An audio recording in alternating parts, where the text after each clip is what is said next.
G'day, mates! Ladies and gentlemen, welcome to another GuitarWank Podcast. I am your host, Troy MacCubbin. I gave myself the clap then. There you go. Hope you are well in these crazy times. My God, shit is crazy, as we all know. I hope you're safe. I hope your family's safe. I hope you're doing good. Staying positive, exercising, keeping a good mental headspace. Well, we're going to fuck all that up today and totally mess you up because we got another GuitarWank podcast coming to you. This is episode, what is it? Episode 214. 214 episodes, baby. And yeah, we're into it. We have another great episode today. Before we get into that, big news, monster news. We have a new website, ladies and gentlemen. Woo, yes, fantastic. GuitarWank has a new website. We hopefully have made it easier and simpler for you to go there, enjoy the fruits and labors of our efforts, and easily find previous podcasts that you might be searching for. I know a big one is, I think it's episode 99V. 99V for Victor. That is the must-have jazz tunes that everyone should know, or suggested by Bruce that you should know. The 10 tunes or whatever it was. Anyway, so you can do that now. You can find it, you go there and you can search for it and you'll find it and go through it. Anyway, go to the website, check it out. Make sure you're signed up on our newsletter so you know when a new GuitarWank episode is released. Because as you know, today, in these crazy times, there's not a set schedule. We might just surprise you guys and release it at any time. So you want to be in the know. So make sure you sign up for that on the website. And so you'll get notifications about that. We are setting up a new store. We're going to have new merch. Woohoo! Yeah. And it'll go out quicker to you this time. We won't have to worry about those previous bastards in the GuitarWank mail room. They were hopeless. We fired them, and we're getting a new mail room. We're actually getting new merch. So as soon as you order it, you'll be getting it. So fantastic about that. So that should be up sometime this week, I hope. But go to the website, check it all out. Give us some love.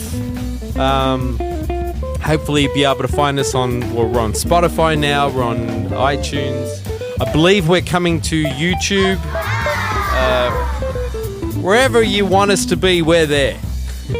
Basically, that's what's going on. So there you go. So very exciting stuff. So make sure you check all that out. Give us some love when you can. Sign up, subscribe, thumbs up. You know, the standard shit that you need to do in a social media world. We would love and appreciate that. And thank you for listening. We appreciate that as well. Remember that Brucey Forman, just love it anyway, Scotty Henderson and Brucey Forman. Those kids. Anyway, remember Bruce has got his Live at 5 on Wednesdays and Saturdays for the Grumps TV show. Grab it now before it hits Netflix, guys. Then you'll be paying for it. So it's a freebie. Go to his YouTube channel. Go to Grumps. Find Bruce Forman on his YouTube channel. Do that. Fantastic stuff there. Good laugh and something to drink too. What else has got? He's got that. He's got a new video coming out, My Music Masterclass. I know Scott's got a new artist page up as well on Facebook. It's all happening. God. You give us a pandemic and everyone just does everything on the internets. New websites, new podcasts. What's going on with the world, right? It's nuts. What else did I have to tell you guys? I had to tell you something else. I think that might be it. Is that it? Could be. There's something else. I know there is. That must have been it. Must have been a lie. So anyway, sign up, check them all out. Bruce is, like I said, he's got a new My Music Masterclass coming, so that'll be fun. Oh, yes, Patreon members. Patreon, if you're not a member of Patreon, go to our website, guitarwank.com, the new website. It's all shiny and polished and it looks amazing. Go to the new website and you'll see up the top Patreon. Click on that. Go over Patreon, and if you want to sign up, become a Patreon member, you will be now getting 1-minute GuitarWank videos of Bruce Forman and hopefully Scott giving little teaching lessons in 1 minute. And I have to say, out of everything that I'm subscribed to, True Fire and My Music Masterclass and all these other things that I have, which is overabundance of wealth of information that we have, and there's so much information, my head explodes, and I haven't got enough time to do any of it anyway. This is awesome because Bruce gives you 1 minute of Brucey Forman, and you walk away and you're like, I can get that under my fingers. I can walk away with that and practice it. And it's always amazing advice or amazing little lick or skill or something to get your head around. But you can walk away with that information in less than 1 minute. I think it's awesome. I'm loving it. I'm feeling very blessed that I get to post them and I get to watch them at the same time. So, but anyway, if you want to be a part of that, Patreon members, sign up, and I'm going to post one of them up so you guys can get a vibe of what that's all about. But they're awesome, really, really cool. And Bruce, an amazing teacher he is, always does an impeccable job at delivering the message in a way that you can digest it and put it into your playing. It's awesome. That's all I'm saying. Okay, so today's episode, we are going back to drummer world, Kiss land, yes. Going back to Eric Singer. I want to finish that because he was just starting to get into the whole playing with Gary Moore. He toured with Gary Moore for a bunch of years when we had Gary still with us. And Brian May, he toured in Brian May's original band. Not Queen, obviously, but he did get to play with Queen, which is cool. So yeah, he was in the middle of that story telling us that. So check it out. But back when rock was rock, man. Back in the day when shit was like, it was all happening and he was there. So it's pretty cool. So I really appreciate Eric jumping in. Thanks, mate. It was awesome sitting down with you and chatting away. So yeah, so enjoy that. We've got Steve Cardenas coming up. I believe Andy Timmons is coming. Scott Sharrod, Scott is going to be in the works. He's coming up, and there you go. We've got a bunch coming up. Scott, back with Scott and Bruce, and it's all happening, ladies and gentlemen. So anyway, go check out the new website, give us some love, sit back, enjoy this podcast, and please share it around. Share it with your friends, your enemies. Yeah, this podcast has been known to help cure COVID-19. Yep, I said it. You can do it. So if you know someone who might be dealing with that, send them a podcast. So it might help. Alright guys, be safe out there. Exercise. I can't stress it enough because it'll release stress. Be healthy. Stay safe in these crazy times, and I hope to see you all here next episode. Alright? Thanks guys.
He's kind of like a crooner kind of guy.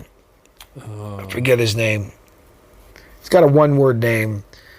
I know Brian and Roger played on his record. Right. And I kind of had a difficulty with him because he wanted Brian and Roger to play with him at the thing. Yeah. Because he wanted to play with the guys from Queen. Yeah. Which everybody always does. Right. And Ryan agreed to do it, but Roger's like, I don't want to play with him. And Brian's like, fuck. I remember Brian going, I got fuck him. And was it Enrique? No. It was. It'll come to me in a minute. He's an Italian guy. He's big in Italy and over in Europe, but not over here. Right. But he always gets guest musicians and people to be on his records and stuff like that. And he's very popular over there and stuff like that. And he's good for what he does. But we rehearsed for 2 weeks and he was fine in rehearsals. And then when it came time, the day of rehearsals, the day before, all of a sudden he starts having a problem and complaining about the drums, about the way I'm playing. And it was a drum machine on his record. Right. And he's going, I wish I had my drummer here. Frank is some guy, Frank Tonto, who's like a session guy. And I'm thinking like, for all the time rehearsals, you were totally fine, never said a word. Now you have a problem with it. Well, I know what it was. He wanted Roger to play. Right. And they kept saying, Roger's supposed to play, and he's complaining. So I finally went over. The MD was Queen's keyboard player, Spike Eddy, who's my good friend. He's an amazing guy. And I go to Spike. I go, Spike, fuck this guy.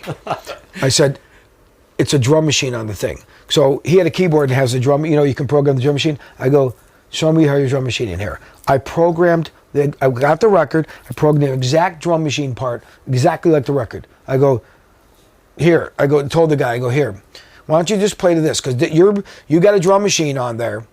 That's what it is. I just programmed it. So if you want it to sound like your record, that's like the record. Yep. That way there's no beef. I got no problem whether I play or not. I didn't care. Yeah. And he was being difficult, kind of being he was being a jerk. Dick, yeah. But he was doing it because he wanted Roger to play. Yeah. So then they're going, hey Roger, will you play with him? Roger's like, I remember we were in the dressing room, Roger's like, fuck that guy.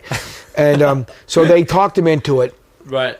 So Spike had one of these, it's a funny thing. Spike's he's like the perfect, he knows how to massage everybody and he's like a magician. He can get everybody to get along and smooth along. That's why he's their MD. Yeah. They need him because he really is the glue for Queen and has been for years. I mean, he's a great, talented guy. So he brings out this, he had a little keyboard that kind of rolled up. You can buy them on Amazon. Yeah. They roll up, but you can roll them out. They're like they look like it's a little portable keyboard thing, but yeah, I was saying that. They're funky, yeah. So we're in the dressing room running the song down. I'm sitting here, he goes, all right, Eric, come in there.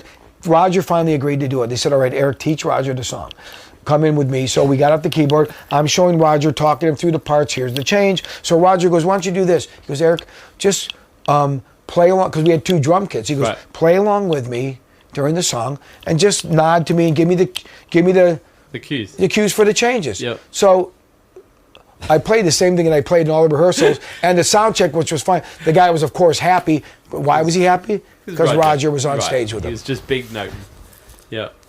Sometimes you have to deal with, people have funny egos and they have agendas. Yeah. And, hey, I'm a team player. I'll do whatever it takes to get it right. But I just, I had resigned myself to like, hey, I don't have to play if it's that much of a problem. But getting back to the guys from Brian, from U2, so they at first didn't want to really play with the band because they never play with anybody but themselves. Those guys, they don't jam. Yeah. So they said, how about this? We'll play. They said, send us a tape of you guys rehearsing playing the songs. So we did, and they said, okay, we'll play with them.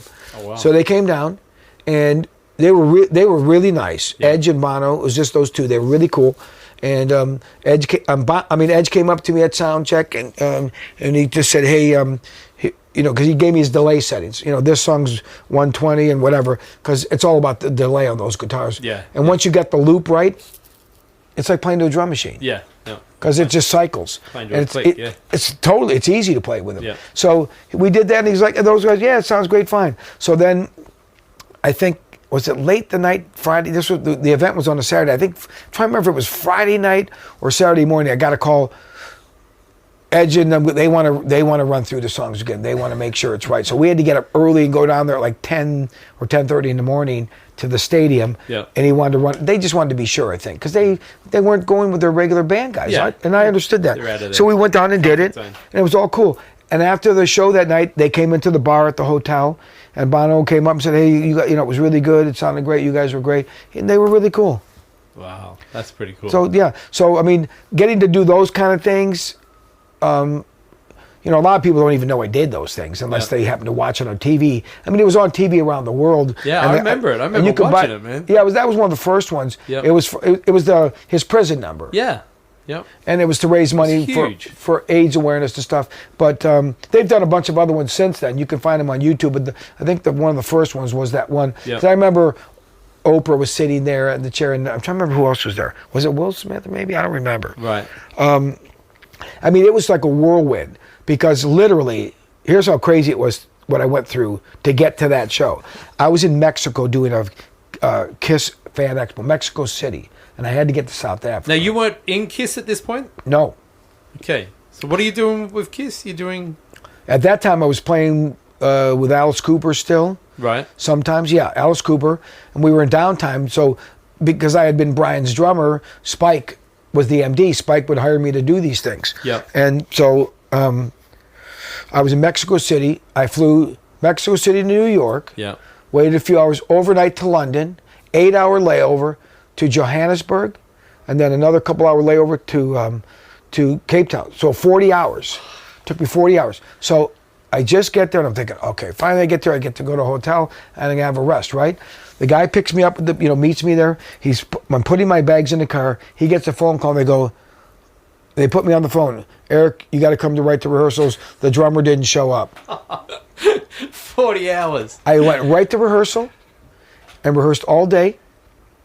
And rehearsed every day straight for 2 weeks. Never had a day off. Wow. Every day, all day long, because I had to learn all these songs. And I'm not the guy I'm not like some guys write charts and they do that.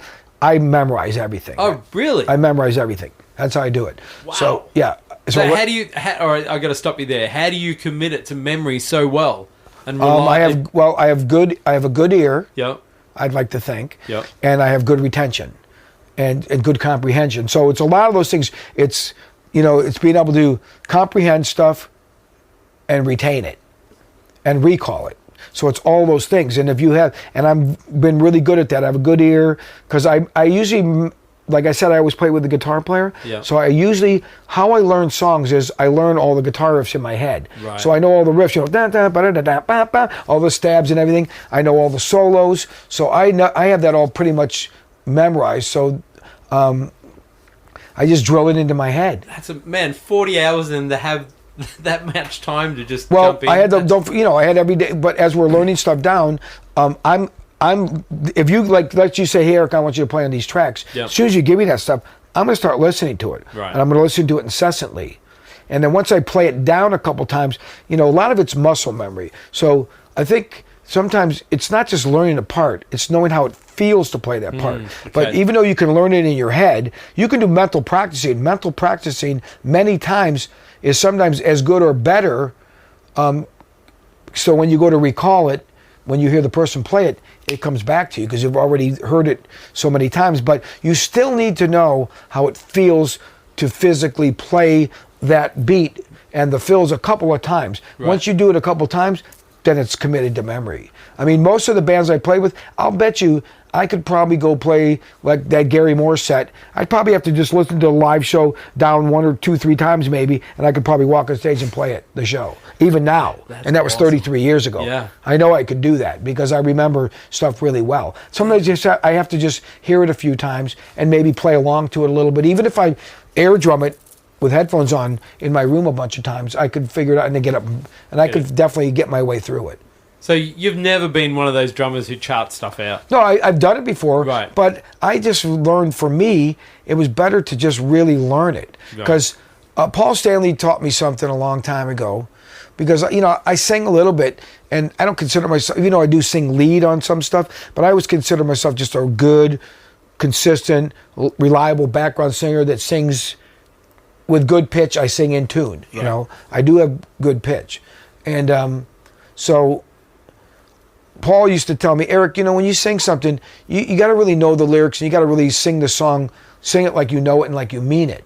So I take that philosophy to playing and learning songs of whatever instrument, whether it's not just singing it, but even how you play it. Yeah. So really know it and really play it like you mean it, because then you can concentrate more on feel and tempo and vibe and dynamics. You could focus on those things that are really important, not having to think about. I mean, there's nothing wrong with charting stuff out, but I always noticed that it's just not the same when you have to keep looking at something and trying to. When you play it by memory, now you're playing it from here, not from here. Yeah.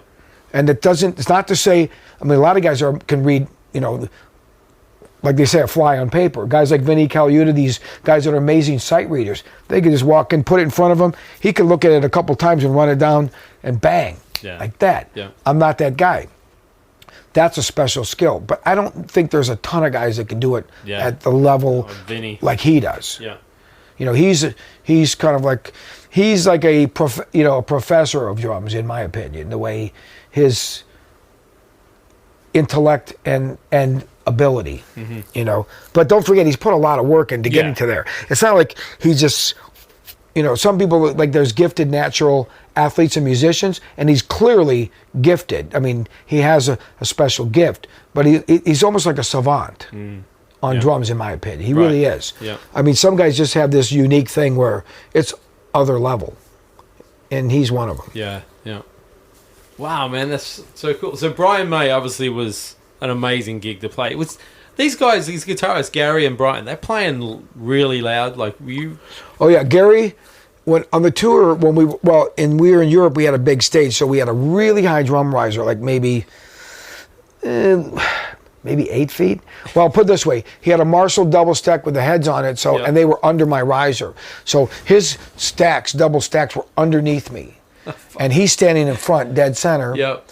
And he's got those amps going right into his back, and with the vocal mic. So I'm thinking like must have been a lot for the sound guy to manage, because he's playing really loud. Really loud. Brian May, Jakey Lee was another one, super loud. Yep. Screaming loud, but I like it loud. Yeah. Brian played AC30s.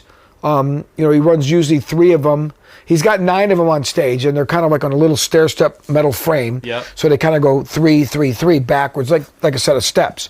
But those are in case any blow out. Right. Because they blow up. You blow ACs. We'd blow up about at least 2 or 3 a week, maybe more. I'm trying to remember. Because we had Trip Califf doing sound, who was also our tour manager. Trip was Queen's sound man from 76 on. And he was a great, amazing sound guy. He did all the Roger Waters, the Wall stuff. Wow. He's a great sound guy. Yep. I mean, he did everybody. Yeah. Steely Dan, Janet Jackson, Michael Jackson, Eagles, Chicago. I mean, his resume is like he's got one of the, probably the best resume of any sound man ever. Wow. And he's really great. But he's old school. He likes analog. He's not into digital at all. Yeah. Which some guys in the modern era don't like. Right. But it's a different sound. I kind of prefer the warmer sound myself. Yeah. But Brian playing those AC30s, the thing is, you're on stage, those are open back. Oh.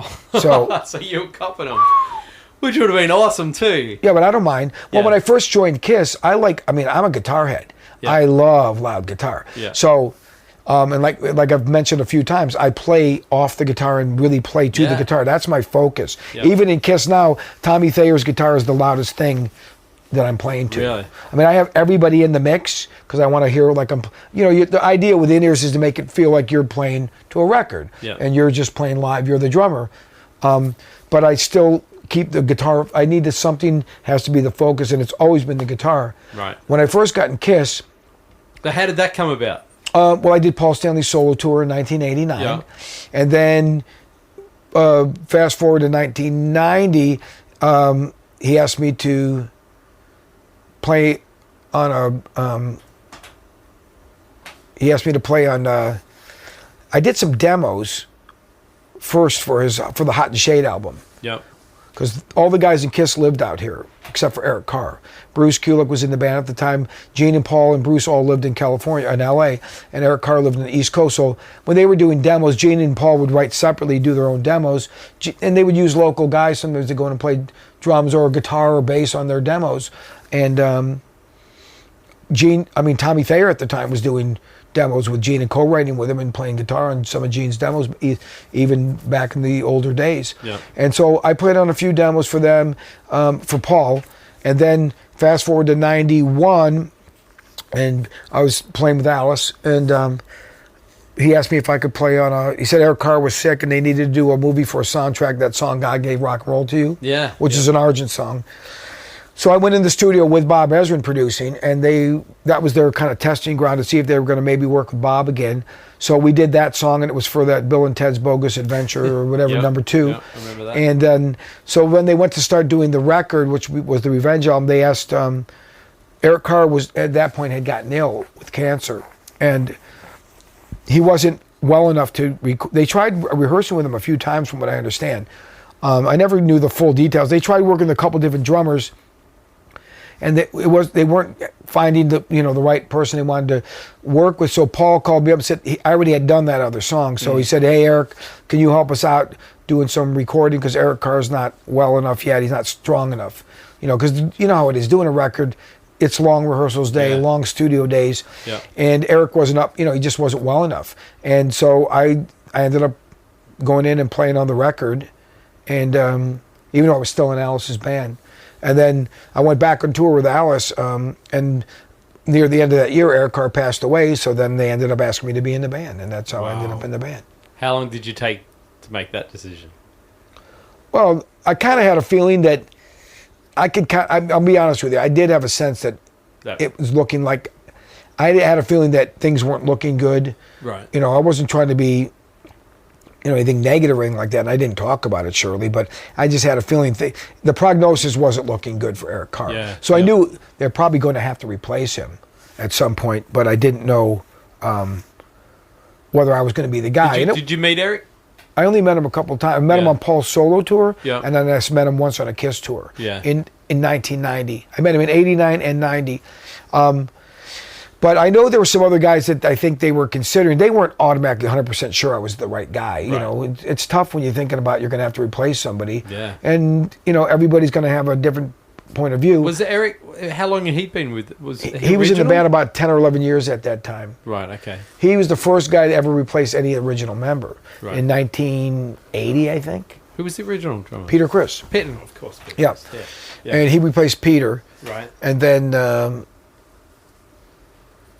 so that was it. I ended up, it was an awkward situation. It was, I remember feeling so awkward. I'm like, you can imagine somebody asks you, do you want to join Kiss? And you're like, yeah, but oh, by the way, you're joining the band because their drummers just died. Yeah. So it was very mixed, very awkward mixed emotions for me, to be honest. But I always took the attitude, hey, if it's not me, it's going to be somebody else. They're going to get somebody, so why not you? And you're not there to replace somebody. They're just to help them keep going. Keep going. Was it just more of a gig? Hey, come and help us out for a while. Let's see how things. Or were they were just checking you out? No. I think once they asked me to be in the band, they made he's going to be the drummer. He's the new drummer. That's what it was. So, but I know that there were other people they considered, because I know some of the other guys that because they told me some of these other guys, they had been contacted and kind of talked to him a little bit.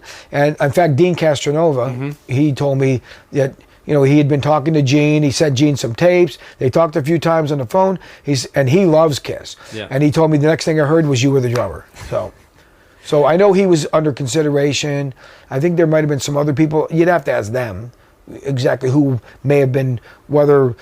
because one of my friends from Cleveland, he told me he had talked to Paul, and people had submitted tapes. A lot of guys were trying to get the gig because they knew that they were going to be needing a drummer. Yeah. But how much they seriously considered other people, that I couldn't tell you. Now, before this, life was for you pretty. You'd done some amazing shit up to that point. Yeah. So when I came into Kiss, it was a little bit. I remember Gene saying that to me when they were considering me. He goes, I like the resume. I remember he said that. So he liked the fact that I'd been in Black Sabbath and Alice Cooper and Gary Moore and played with Jakey Lee in Badlands, Lita Ford. He knew it wasn't some kid from Sunset Strip, some local band. And unfortunately, people play the name game sometimes, which isn't always fair, and I'll admit. Because how else do you get a resume unless somebody's got to give you the opportunities to build that resume? How do you get the resume? Somebody gave you the opportunity. But it's Kiss, one of the biggest rock and roll bands of all time, and you've got the gig. That must have been like, fuck, man, I'm here. And did Did you look ahead in that, or was just very much in the moment? Like I always just stay in the moments of everything because, you know, I'm probably being redundant to a lot of people that might hear this, but I remember staying in a hotel. I think it was in Europe, and sometimes they'll put like these little prophetical notes or something, that, you know, in the nightstand, you know, whatever. And it was one of these things that said, "Life's what happens while you're making plans, John Lennon." Yeah. And I thought, you know, that's right, and that's cool. I kept that. I still have it. It's even on the refrigerator here now. I've had that for 25 or 30 years. And so I kind of use that as a mantra to live by because it is true. Yeah. Every time I thought, you know, if you're in a relationship, you think you're going to go down this road and the next thing you know, it fizzles apart and you're going, holy shit, what happened? I thought I was, you know, going this direction, and now I've been given, you know, either a U-turn or, you know, an alternate route in life. So I've just decided, you know, you got to make yourself just go with the flow. You know, maybe it sounds a little bit Zen, whatever, but I always say let the world or let the universe guide you where you're supposed to go, because no matter how much you think that you're supposed to do something, you sometimes you can't fight it. You're just not destined to go that direction, and so life's going to manifest different situations that are going to lead you on another path. And you don't always understand in the moment or recognize why it's happening, especially if something's going wrong or bad. Right. But when you look in hindsight, you sometimes go, well, had that not happened, I wouldn't be here. Yeah. So life does, you know, they say you're where you're supposed to be. Yeah. Wow. And a question that I've been dying to ask you forever is, how is it working with, I mean, Gene Simmons and Paul Stanley are massive personalities. I mean... Oh, really? Big time. Big time. Big, I mean, especially Gene and his, you know, personality, and he is, and how big, just everything. What's it like working for these guys? These are your bosses. Yeah. Well, you know something, I've known them a long time. I have a long history, over 30 years now with Paul. Yeah. You know, I think it's like, I know it sounds cliche and stuff, but it almost becomes like siblings or like family and all that kind of stuff. You know, people that you love, you know, I always tell people there's probably 90% of them that I love and there's the 10% that I dislike, but I can say that about everybody I know, including my own family. Yeah. There's things that you love about family members, then there's things that you know, think about when you might not have gone along with one of your brothers or sisters at some point in your lives, and sometimes it gets pretty awkward or ugly. But I look at relationships with people like that. You got to make them work for you, and they do have very, very domineering, strong personalities. They're very intelligent and very charismatic guys. Yeah. I mean, they walk in a room, they pretty much take over the rooms. Yeah. They have that kind of thing about them. So, but I've learned a lot from them, big time, a lot. And I think that's important, you know, try to take all the positive things out of the situations, don't try to find everything wrong with it. You know, the glass is half full, it's not half empty. And you have to try to maintain that point of view, I think, with everything. If you do that, you'll be better served, I believe. And Gene and Paul, they've always been like best mates kind of vibe? I mean, they're like siblings to me. And I mean, I'll give you a good example. My older brother and I were really opposite. When we were younger, we kind of hung out. And then once we got to high school, he was a year older. And then he started hanging around with a completely different crowd of people. Even some of our friends used to say, how come John doesn't hang out with us anymore? Well, I realized later my brother was gay. Mm-hmm. I didn't know it at that time. Right. But he was into a different...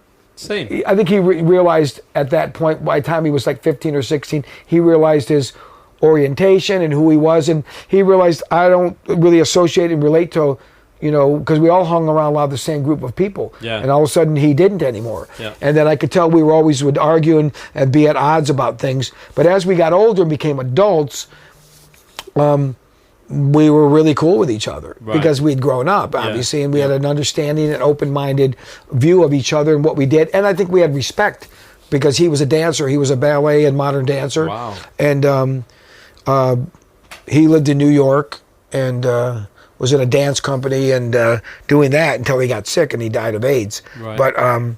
But we ended up, I was always happy that we always had made peace and had a great respect and understand and appreciation for each other. I remember he came to see me. He was living in Belgium because his dance company, they were commissioned by the Belgian government. Wow, so he was really badass. Yeah. Yeah.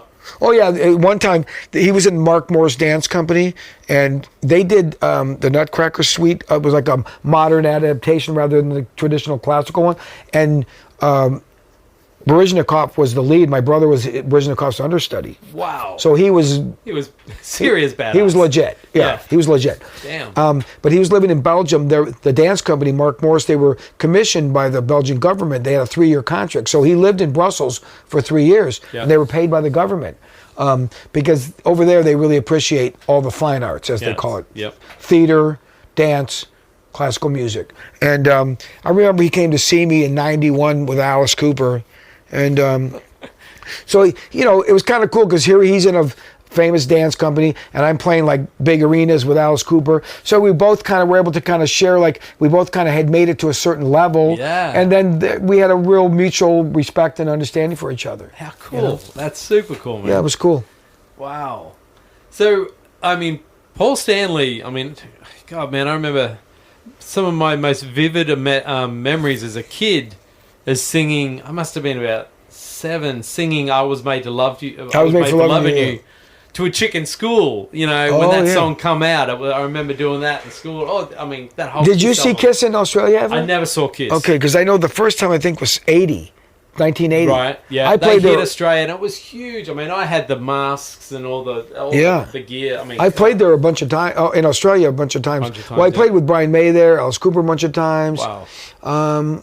And Kiss a bunch of times, and on my own. Yep. But I don't think, Gary Moore didn't play down there. No, Gary never made it, I don't think. I'm trying to think of what other bands might have played there that I was with. I know I played a bunch of times with Kiss, probably at least half a dozen times. Oh, cute. Australia's a huge. Yeah, they huge love fan Kiss. base. We were supposed to be there last December, then it got postponed. Paul got sick, and we ended up not going. And we ended up going to Japan only. So we were supposed to, hopefully sometime in the future, depending on when things, whatever happens, we'll go back there and be able to make that up. Now Paul, is he deaf? He only hears in one ear. He's deaf in one ear. Man, I remember seeing a story on him. His story is amazing. I mean, what an intelligent dude. Yeah. Really cool. Well, you got to think about that. I tell people, Paul's got a really, when people say people have a good ear for music, people have a good understanding, good point of view, perspective, mixing, tones, and things like that. And it's pretty amazing when you think that he was able to do that, saying how he did in those early days of Kiss and fronting the band and all that stuff. Think about that when he had to learn how to do that at an early age, how to adapt to that. But he didn't, like he said, that's how he knew it. So he's hearing it he's not hearing stereo like we do. Yeah. And he mixes records, and I mean, he's got a really keen sense of hearing things the right way. I mean, a lot of times when he's like, he's working on a project, a Soul Station thing. It's all like, we did a bunch of originals and then a lot of covers of Motown stuff. And I played drums on it. And Paul would, we're on tour, he's bringing out the mixes and playing stuff for me. And I appreciate, because I know he respects my opinion, because he'll be, what do you think about this? And I go, I think, you need a little more male voices in the backgrounds, because the blend's not really right.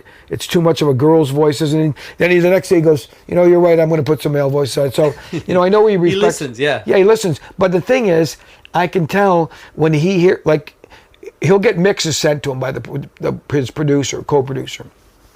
And then he'll listen to it, and then I can tell he knows, I want to put these kind of extra voices, and I want to put some of these throwaway lines. Eric, I want you to come in, and he gets me and one of the other background singers to put these vocal lines in. I'm thinking, his instincts are right. He hears it the right way.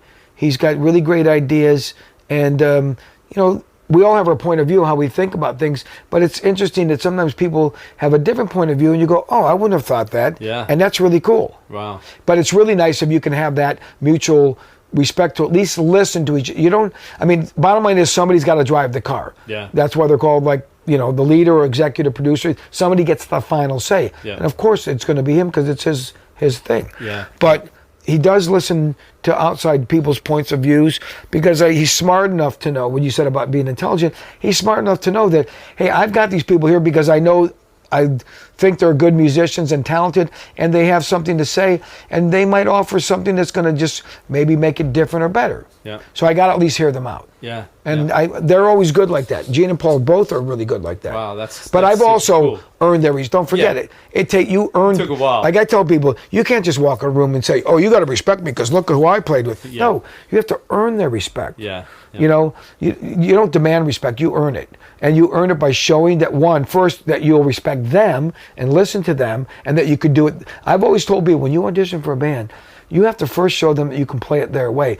Play, like when I learned the Queen songs, I learned them verbatim off the record. Yeah. Because I thought, what's Brian going to know? He's going to know the way Cozy Powell played on his solo records or the way Roger Taylor played on the Queen records. So I have to make it feel familiar. Yeah. So play what he's kind of used to or heard, or at least in the ballpark. Then, if you want to put your own personality in, then you can do that if they give you the artistic license to do that. To go that but way, yeah. ultimately, the key is go in and show them that you can give them what they want, not what you think it should be. And that's why I think people butt heads, and sometimes it doesn't work out because they kind of go, well, I'm so-and-so and you hired me, and this is how I play.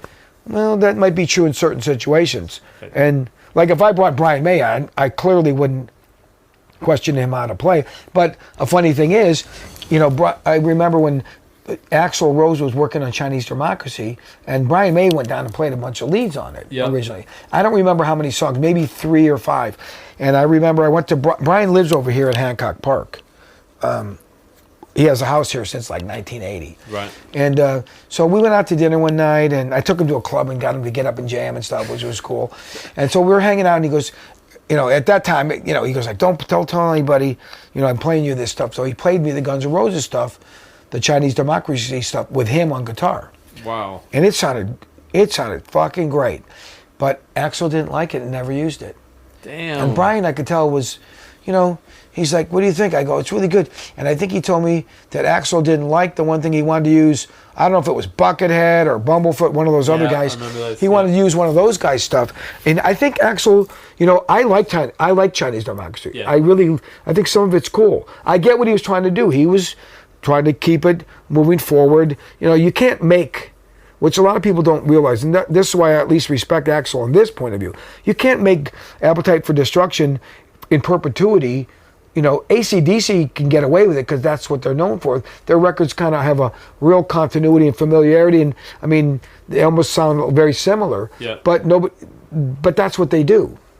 They're like 4 on the floor in your face rock and roll, and you wouldn't want them to do anything else. No. But Guns N' Roses, or just like bands like Kiss, they're not going to make those first couple records forever. No. You know, we can't stay stuck in time. And a lot of fans, they are emotionally connected to when they first heard or discovered a band, and they're 15 or 18 years old, and they want it to feel and look and sound like that forever.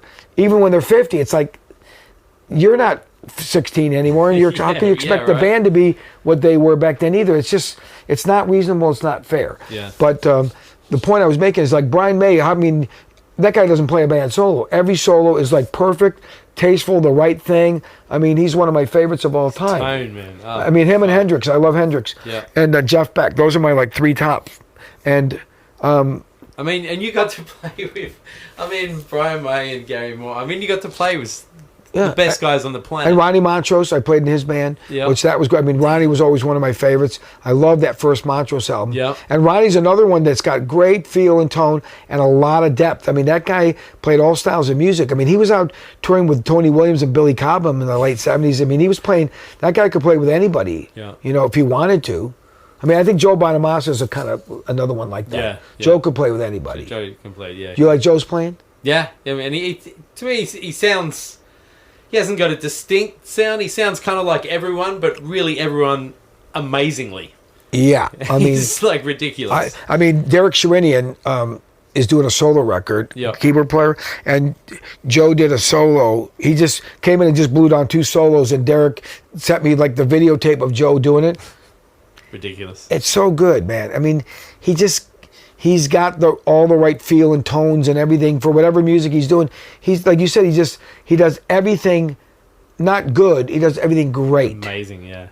Everything is great. The tone, the feel, the right licks, the taste. You know, he's just a killer guitar player, and he's a hell of a nice guy. Yeah, he's really nice. He was really cool when he came in. We enjoyed his he was really honest, really open too, which was cool. You know. And I love that he's a big. You know, I don't know if you've ever been to. They do those things they call Hollywood Gun Club, where it's a bunch of guitar players get together and they hang out. Usually we do it about once a month or every month and a half or so, over at Baroni's or over there in Van Nuys at the restaurant. People meet there and order like food, pizza, or whatever, and then people bring like show and tell. They bring a cool old guitar, and after that, people open their guitar cases and go around and show each other the cool guitars. Oh, right, okay. And Joe always brings, and Howard Leese from Heart, Howard always brought really good guitars too. He's got great stuff, and but Joe always brings like, you know, he'll bring like a 58 Flying V or something killer. You know, always something unique and killer. And a lot of other guys bring some great stuff as well. Yeah.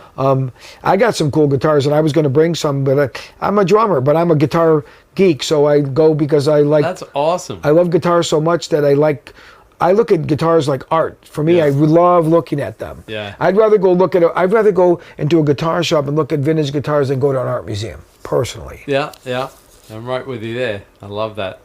So, tell me this. So, you're in Kiss. I mean, one of the biggest rock bands of all time. The makeup, man. How? That must have been a whole other thing to deal with and to learn, right? Oh, yeah. How was that? Well, it's interesting. The first time I put on makeup, Paul Stanley and Tommy Thayer, Ace was still in the band, Ace Frehley. Yep. So they showed me how to put the makeup on. They kind of basically put it on me, and we did a photo shoot with Niels Lozauer because we were going to Australia and Japan. Yep. So they told the promoters, Peter Criss is not coming, Eric Singer's going to be the drummer. They sent them new photos, and they actually changed, because some people said, oh, you know, there's always been this misnomer, which is not true, you know, fake news, as they say, and people always like to spin things to suit their agendas. People were saying that they went down there and didn't tell anybody and had them dress up as Peter Criss and didn't. That's not true. Right. I did a photo session. They sent the photos. They did an insert in the tour book, and then they changed the posters all around town. Right. All the posters in Australia had me on the posters. Wow. So that's not true. They told everybody that I was playing drums. Yeah. And it was a natural progression because I had been the drummer before, and I knew the material, and they knew that I could come in and, you know, acclimate and fill into what they were doing. I mean, the only thing, they never told me how to play. The only thing Paul ever said to me in the beginning was, you know, this isn't how we were doing it before, because before it was like, you know, like on like a supercharged version of Kiss. Right. So I was playing a lot of double bass and kind of playing really a lot of overplaying and a lot of busy chops and stuff like that, which was very common in the 80s and 90s of rock drummers doing that kind of style. Yeah. And Paul said, we're not doing that. It's more, you got to play more traditional, like the songs were on the original records, more like a live one, and play it, tone it down. But I already knew that because when we had done MTV Unplugged in '95 before the reunion tour, if you go watch MTV Unplugged and listen to, we're playing a lot of the old material, you'll see that I'm playing a single bass kit, small stripped down kit, and I was playing very, very straight ahead, very for the songs, more traditionally. And I had, at that point, I had done that on my own. I just decided, as from '92 when I joined the band, did the first tour, I kind of started realizing, I kind of want to go back and start listening to the records, because we started playing a lot of older material. I remember saying to Bruce Kulick, we should start like kind of paying more attention to the way they were playing the records and be a little more, traditional, toned down, and play more that way. I think it suits that material better. Yeah. So we kind of took it upon ourselves to make a more concerted effort to do that. So it's funny that people think like, they told him to play like Peter and they told him not to play that way. It's like, no. I mean, Paul did say we're not doing that. He didn't have to tell me, because MTV Unplugged shows you right there that I was already doing that anyways. I think part of being mature and a seasoned, honest musician is to realize that you have to play for the songs, you have to play for the band, and you have to put your ego aside. Yeah, I could show off and try to prove like, hey, look how I can play. I have more chops than this guy. It's like, it's not about that. Yeah. It's not about that. It's about playing. Peter had a style and a vibe that fit what they were doing, and it was the right. He was absolutely the right guy in that original band. So you have to be respectful and mindful of that, I think. Yeah. So playing with makeup, how was that to deal with? Well, I never got to practice with it or even know what it was like. We were supposed to do a production rehearsal when we got to Japan, so we could try all the lifts out and fireworks, and I would have a sense of what's going on and know what it felt like to do it. Well, they didn't get the gear set up enough, and we didn't get to do it. So I popped my cherry on that first night. Wow. In makeup, first time for me was first time for the crowd. First time them seeing me in makeup was my first time doing it. And I do remember it being kind of surreal. I do remember because the drums would come down out of the light truss at the beginning of the show. And I remember coming... So you're doing all this for the first time? Yeah, wow. On that stage. And I remember thinking to myself, as I'm coming down, because you remember I was a Kiss fan as a kid, 15 years old, first record, and I saw them when I was like just turning 16 on their first album tour. I saw that. And so, I was right in the front row when I was a kid. Now here, all of a sudden I'm coming down, I had this very surreal feeling. And I remember thinking, I really felt like out-of-body experience, which, when you've heard people describe it, this was that sensation. I'm coming down the riser, and I remember looking and going, wow, this is kind of weird. This is surreal. There's Gene and Paul and Ace Frehley. I'm playing, these guys are in makeup, and I literally felt like I was inside of like a suit or something. Because I go, wow, but I'm playing drums. I'm playing in Kiss in makeup with these guys, but it's me playing drums, and I'm on the other side now. It's almost like, because I remembered being that kid, being here, now you're reverse. And it was I only felt that sensation that one time ever. That's a mind trip. It makes you stop, right? Yeah. It was, like I said, it was an out-of-body, surreal experience. It was definitely, I won't forget it, because I literally felt like I was in a different place, like seeing inside your mind's eye, like you were outside looking at yourself. It was very surreal. And it was at the beginning of the show as we were coming down. And then after that, it was like, it was no problem. And you obviously, like sweating and all that with the makeup. What is it? You sweat through it. You sweat through it. Because you put powder, you put what they call like setting powder and baby powder. So you have a flat. You don't have a grease. It's grease paint, but you tone it down to make it look satiny or flash, matte finished. Right. So you sweat through it. But one thing you have to learn to do is you can't touch if you're sweating, you have salt in your eyes or all kinds of sweat, you can't touch your face. So you learn to take, you learn the little tricks through the year. So you take a wet washcloth, a damp washcloth, and I roll it up in a ball. So if I have sweat in my eyes, I just blot my eyes, because it's damp, the makeup doesn't stick to it. Right. Okay. And because it's damp and cool, it kind of cools you down. You can just pat your face like this and get the extra sweat off. But a lot of it, you sweat through it, and some of it, because of sweating through it, it starts to come off. By the end of the show, you could tell it's worn off a bit. Yeah. I've got a mate that worked with you guys on some of the tours, did some tech stuff. And he called me up. He's like, man, Eric, he's got to be the most pyrotechnic drummer in the world right now. Oh, yeah. Like, you guys still don't hold back. I saw some footage in Madison Square Garden. It was just like, oh, yeah. Fuck. And it's gotten better in some ways, because sometimes the stuff, they've gotten to be, not as bad, the smoke. And they use exhaust fans. Some of the buildings that you play in, the arenas have exhaust fans that draw it out constantly. It's for recirculation, keep fresh air.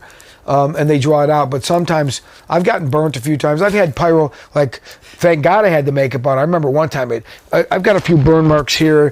One time a piece of dry ice came out of the thing and it stuck on my back. I have a scar about this big because it stuck to me, and all of a sudden I'm feeling something burning, and I thought it was a piece of pyro. It was the dry ice. Fuck. That stuff will burn right into your skin. Yeah, right. And another time I remember it hit my face. Like, I'm playing it, but bam! I mean, I'm lucky it didn't hit my eye, because it went right here across my cheek, and it didn't burn me. It burnt my lip, because I had a little bit of a burn mark on my lip because the lipstick is not as protected. But I put on the makeup pretty heavy, and then with the powder, so it protected me from getting burnt on my face. But I've had some close calls.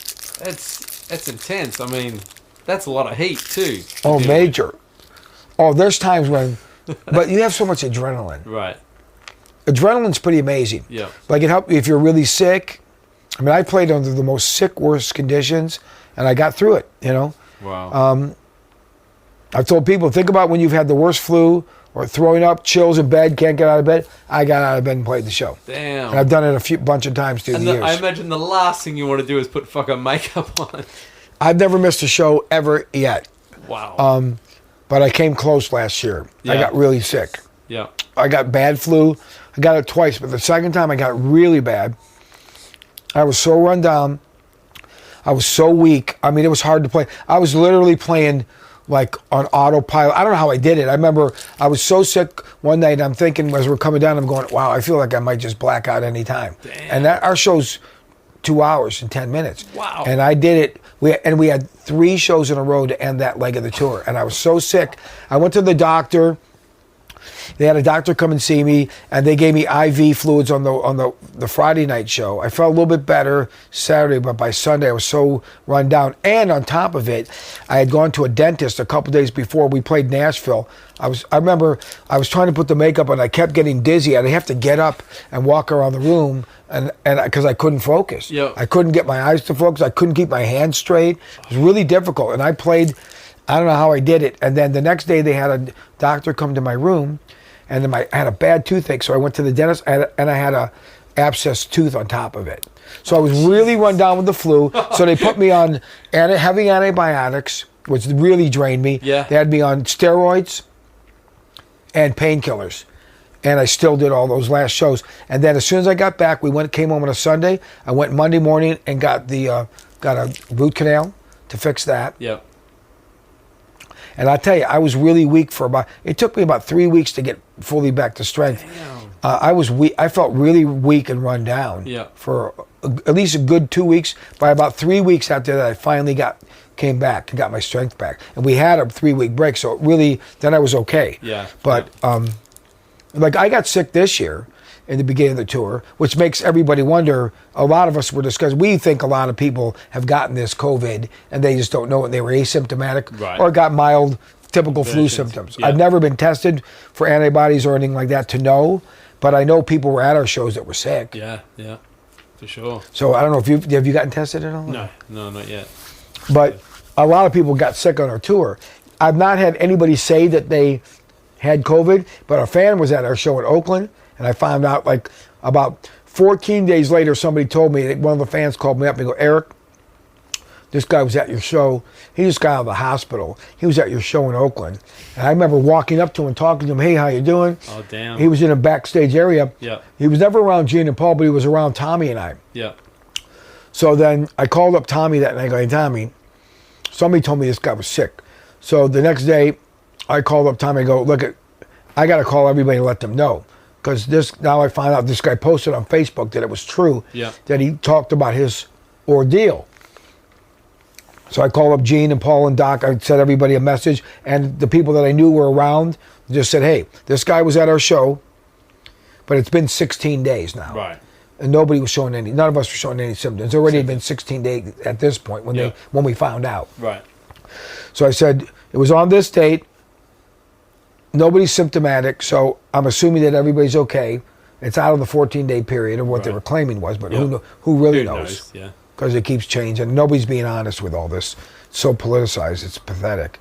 But anyways, I know for a fact that at least that guy we were around, that he was in the hospital and had tested positive. So we were definitely around people. Yeah. And who else do we know we might have been around? I found out another guy was at a show 2 nights before that, but he was not backstage. The drummer from Faster Pussycat, this guy Chad Stewart, and I heard he got really sick and was in the hospital at Cedar-Sinai for like 5 or 6 days with COVID-19. Damn. And he was at our show, but he was not backstage. Right. So the point is, and how about this? I never thought, I never talked to the band and brought this up to him. I said, we played Staples Center on a Wednesday night. The night before, the Lakers played, and against the New Jersey Nets. And 4 of the New Jersey Nets tested positive, and that week later, and then they said 2 of the Lakers tested positive. Our dressing room was in one of those locker rooms. Shit. We were in the backstage area the next day. All of our crew and everyone was in that building the next day. Yeah. So I'm sure some people have gotten sick, but I never got sick since then. I had gotten sick in the beginning of the tour with some kind of flu bug thing. Yeah. I remember I took Z-Pak, zithromycin, and I just to make sure I didn't, because I didn't want to get bronchial because I have to sing so much. Yeah. And I'm really get crazy about being able to sing. So that's why I'm very disciplined about resting and staying quiet and all that kind of stuff. After the show, I go right to my room and I have like a 10, 12-hour moratorium on myself. I do not speak or talk on the phone until the next day. I mean, I'm really like religious about it. And so I know Gene got a bunch of us got like some bug flu in the beginning of the tour in like early February. Right. So who knows? Yeah, could have been it. I mean, I don't know if anyone's been tested, like I said. So I don't know. I'd like to get tested for the antibodies just to find out if I have them. Yeah, be good to know. I imagine, man, I can't even think how many tours you've done. I've toured a little bit. I got to do the world and all that kind of stuff, but a bee's dick to what you've done. And I struggled with it just coming back home, coming back to life and dealing with that. How have you handled that throughout your whole life and coming back to reality and then going out again? And how really say better living through pharmaceuticals? No. Honestly, I try to stay away from all that kind of stuff. When I'm on tour, like for example, I'll take ibuprofen all the time for inflammatory stuff. Like before I play, I take it. I do Pedialyte. I try to take care of my body, take vitamins, rest right. And if I need sleep aids, sometimes I've decided, you have to pick your poison. Either get some sleep. If you need some aid or help, then you have to use that. Yep. If not, you're going to get what? Insomnia, get run down and get sick. Yeah. So, but I never let it get out of hand or addicted to anything. I've never, because I'm not into drugs and all that. But if you need sleeping aids to help you, because I'm a night owl and insomniac anyways, and I'm always so wired after the shows. But I've learned to be really good about and disciplined about it, and you just learn. I just found that you just learn to deal with it. A lot of times you think you can't do stuff. It's pretty amazing what the human body could do when you have to do it. Yeah. Like you go to Australia and you get turned around, you go, all right, it's not going to be fun, but you just do it. Yeah. There's little tricks you learn. Like, first thing I do when I get on the plane, I set my watch to the next time zone. So I'm already thinking psychologically and adapting myself mentally to thinking, okay, it's this time in Australia, or if I'm going to Sydney, for example. So I know it's already, whatever tomorrow, this time. Yep. And then you try to plan your sleep on the plane so you can wake up when it's more morning there. And another thing I found is when you travel, don't eat heavy. A lot of people don't realize you can order so many different variations of special meals on planes. Sometimes you could say, I just want fruit plates only, and they'll just give you all fruit. So you can just eat really, really light. I find eating light, eating very little, trying to go to sleep at the right time. And if you have to take a sleeping pill, that's the time to use sleeping pills to go to bed. So when you wake up, it's the time in the morning where you're waking up. Right? Yeah. Anything like that, whatever you find that works for you, because everybody's different. Everybody's body's its own little laboratory. Yeah. And I found some stuff, that wouldn't work. Like I was having problems sleeping and certain things weren't working. I remember Paul Stanley saying, why don't you try this stuff, Restoril? It really works really good for me. I took one, nothing. Took the second one, nothing. I called Paul the next day. I go, Paul, I took 2 of those things and it didn't do anything for me. He goes, what? He goes, you took 2 and nothing? I go, yeah. He goes, I take one and it knocks me out. I'm going, wow. But that goes to show you that everybody's different. And I'm a lightweight. I mean, I drink 1 drink and I'm high. Yeah. What about back in the day when you first were getting on tours and all that? Because I know when I first got on my tour, I mean, we went ballistic and quickly ran out of steam very quickly. I never been into I'm not much of a drinker, never have been. Yeah. I'm a social drinker. I mean, I'll drink sometimes I'll drink a little bit of wine or a couple glasses of wine, but usually I'll have 1 drink or 2 and I nurse it over time. Right. I don't like being high and I don't like being out of control. Yeah. I mean, I did drugs and stuff when I was a kid, and I saw what it did to a lot of my friends and stuff. And, some of them are dead now because of it. And so, but it just, I'm not being judgmental about that. No. I just think that for me, it just doesn't work for me. And I've seen the downside of all that.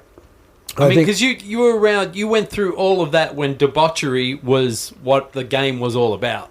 Don't forget, I grew up in the 70s. Yeah. So, and I had an older brother and older sister. Right. So you had that influence. I mean, all of us, everyone in my family, we all did drugs and stuff at different times in our lives and all experimented. Everybody, it was, all of our friends did. Yeah. I remember when my brother had OD'd, and we had to put him in the hospital, and so we had to come to Jesus moment. We had to tell my dad. Oh, wow. And that's when we all told him that we'd all been doing drugs, and he was like, he was dumbfounded. He had no clue. Yeah. We'd all been doing drugs and been getting high since we were 12 years old. Damn. Yeah. I mean, we started doing drugs in 6th grade back then. 6th or 7th grade, everybody was smoking weed. I started smoking cigarettes at 12 years old and weed right around the same time. Yeah. Yeah. And then we experimented with, pills, acid. Yeah. Never got into heroin, though. Right. I never no needles, nothing like that. Right. And I didn't, something, the main thing I realized right off the bat really early on, that I didn't like being out of control. Yeah. And when you're high, you're out of control. It means you're not in control of your body if you get to a certain point. Same thing with alcohol. Yeah. And I don't like that feeling. And you obviously, just with the bands and at that time, you would have seen a lot of that around you, like a lot of other musicians dealing with that heavy shit, right? Yeah. Without naming names, I've definitely seen some people have problems with different stuff and letting it get out of control. And I've seen how the sad thing is that sometimes it's the people that are in control making the decisions. Right. And that's the thing that's frustrating. When you don't get high, and the person that's making the decisions that affect your livelihood and your life, and they have issues and they're getting high, and you realize that they're not making good choices because they're being affected by that, and there's nothing you can do. Yeah. That was something I kind of had to learn, and because when you're younger and inexperienced and somewhat maybe naive or green, you don't really know how to deal with it as well. And then eventually you learn. Then I think, as you get older, you're not afraid maybe to speak up and say something to somebody if you had to. You're either passenger in a car and they're just completely off the rails. And they're driving the car. Fuck. And they're driving the car. Yeah. I will say, like in KISS, you've got two guys that are the leaders that make the decisions, but these guys generally make the right decision, and they make good choices. They're business savvy, aren't they? Right. They're higher, they're smarter and more experienced. And mind you, they've made mistakes too when they were younger. Right. Everybody does. That's part of the learning curve and the growing process. But I've been in bands where people would say it was a democracy and we're all equal, but these guys are in charge. They get the final say. Well, wait a minute. I understand somebody's got to make a final executive decision, but when the person that's making the final decision is not very business savvy and not really qualified based on their prior record, if you have a good track record, fine. Yeah. When your track record is not good and you want to make the final decision, and in other words, your decisions are going to be my livelihood, that's really difficult situation to be in. And I was in that a few times, and I know it didn't work for me. Yeah. Yeah, I've been in that. I opened my mouth and I got fired, yeah. Well, that's why I got fired. Yeah. I'll be honest with you. I got fired from one of the bands I was in for that exact reason, because I spoke out about what I felt was wrong. Yeah.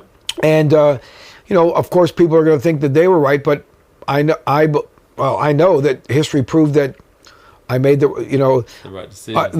I think that my point of view was the right decision of what I wanted things to. I never want things just for myself. I want it for what's best for everybody. But some people see it as, you just want your own way, and it's not about or trying to have control. It's never about that for me. Yeah. It's about doing what's right and the best for all people. But some people don't see it that way, and that's okay. Yeah. And bottom line is, I look back on all those experiences those were learning experiences that maybe I needed to do to realize you got to know when it's worth fighting about and when it's worth not fighting about. And sometimes, I said sometimes if you don't make changes, change is forced upon you. I realized I ended up getting forced out of those bands because it wasn't meant to be. It's like you can't fight City Hall, and it was never going to get better. And in all honesty, they actually did me a favor. Yeah. By getting rid of me, because it really, had they not done that, it led me to the next situations that put me on the right path and a much better, healthier, productive path. I mean, I've always told people I'm not trying to be some rich rock star. I just always wanted to play music and be in a band, and I want to be in the most successful situations I can be in, because I want to make a living in the music business, and whether we like it or not, it's called music business, not music friends. It's not as much as you want to hang out with your friends and make that a big part of it and have that a component. If you don't treat it like a business, somebody else will, and they will take advantage of you. And I've seen it too many times.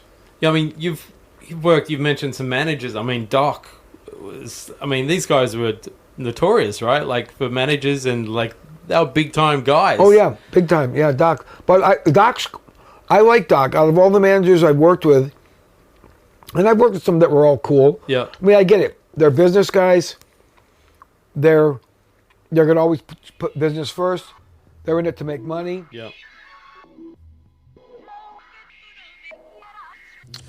All right, guys, we're going to leave it there. We're going to come back to Eric in the next couple of weeks. We've got a lot coming up. I think tonight, actually, me and Bruce are hanging with Peter Bernstein. So that'll be fun. So we'll share that with you in the next few weeks. Sit back and enjoy Vibe Station here with Mr. Scotty Henderson.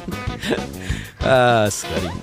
And we'll catch you guys all next week. Go to the new website. Check out Patreon and check out Bruce's show and his new video coming out. Stay safe, take care, and we'll see you guys all next episode.